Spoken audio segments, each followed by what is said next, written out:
दोस्तों देश में लोकसभा के इलेक्शन खत्म हो गए हैं और उसका रिजल्ट भी आ गया है। जहां एक और बीजेपी का घमंड टूट गया है, वहीं दूसरी ओर कांग्रेस पार्टी मजबूत होकर लगभग 100 सीटें जीत गई है और पूरे देश में 24 मुस्लिम कैंडिडेट इलेक्शन जीतकर संसद में पहुंच रहे हैं। दोस्तों ये 24 कैंडिडेट कौन है और कौन सी सीट से जीते हैं, ये सब आपको इस इंफॉर्मेटिव से भरपूर वीडियो में जानने को मिलेगा, तो अंत तक जरूर बने रहिएगा। अस्सलाम वालेकुम व्यूअर्स, कमेंट में वालेकुम अस्सलाम जरूर लिखिएगा। दरअसल दोस्तों इलेक्शन शुरू होने से पहले पूरी बीजेपी नारा दे रही थी कि अब की बार 400 पार। खुद प्रधानमंत्री ने ध्रुवीकरण की भरपूर कोशिश की थी। कभी उन्होंने मुस्लिमों को ज्यादा बच्चे वाला कहा तो कभी घुसपैठिया तक कह दिया, और तो और कांग्रेस पर ये तक आरोप लगाए गए कि वो देश के लोगों की संपत्ति का बंटवारा करेगी और मुसलमानों में बांट देगी। बीजेपी को उम्मीद थी कि इससे वो माहौल बना देगी और 300 से 350 सीट अपने ही दम पर जीत जाएगी। पर देश की जनता ने बीजेपी की नफरत वाली राजनीति को ठेंगा दिखा दिया है और महज 240 सीटें ही बीजेपी के खाते में आ पाई है, यानी कि बहुमत से 32 सीट कम। पर फिर भी बीजेपी सहयोगियों के सहारे सरकार बनाने में कामयाब हो जाएगी। पर सबसे बड़ा सवाल तो ये है, क्या बीजेपी अब काशी मथुरा का मुद्दा उठाएगी? क्या यूसीसी पर आगे बढ़ेगी? क्या मुस्लिम आरक्षण पर कुछ बोलेगी?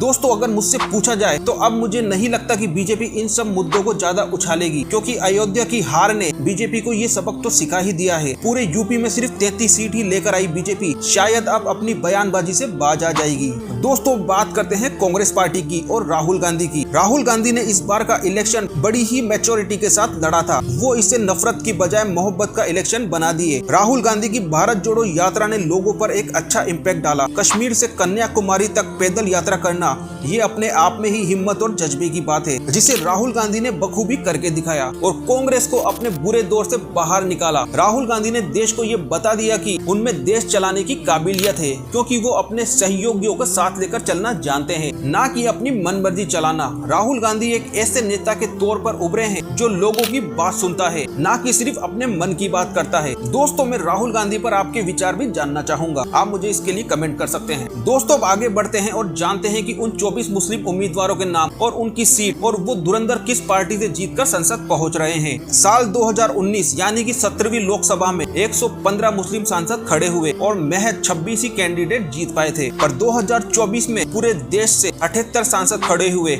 और उनमें से 24 सांसद बनकर संसद में जा रहे हैं। मतलब कि इस बार का स्ट्राइक रेट काफी बेहतर है। सबसे पहले बात करते हैं कांग्रेस के 7 मुस्लिम सांसदों की। सबसे पहले तो रकीबुल हुसैन धुबरी असम से, दूसरा नाम है ईशा खान मालदहा दक्षिण वेस्ट बंगाल से, तीसरे हैं शफी परम्बिल बदाकारा केरल से, चौथा नाम है मोहम्मद जावेद किशनगंज बिहार, पांचवें तारिक अनवर कटिहार बिहार, फिर मोहम्मद हमदुल्ला लक्षद्वीप से, इमरान मसूद सहारनपुर उत्तर प्रदेश से। दोस्तों अब जानते हैं समाजवादी पार्टी के मुस्लिम उम्मीदवारों को, जिसमें सबसे पहला और चर्चित नाम है इकरा चौधरी का, जो कैराना सीट से जीतकर संसद में कदम रखेंगी। दूसरा नाम है मोहिबुल्ला का, जो रामपुर सीट से जीते हैं। तीसरा नाम है जिया उर रहमान, ये मरहूम शफी उर रहमान साहब के पोते हैं। और चौथा नाम है अफजाल अंसारी, जो गाजीपुर उत्तर प्रदेश से जीते हैं। ये मुख्तार अंसारी के भाई है। दोस्तों बात करते हैं तृणमूल कांग्रेस के मुस्लिम सांसदों की, जिसमें सबसे पहला नाम है क्रिकेटर से राजनेता बने यूसुफ पठान का। ये वेस्ट बंगाल की बहरामपुर सीट से चुनाव जीते हैं। सलीलुर रहमान जहांगीरपुर, अबू ताहिर खान मुर्शिदाबाद से, नूरुल इस्लाम बाशिरत और साजिदा अहमद उल्लूबेरिया से जीती है।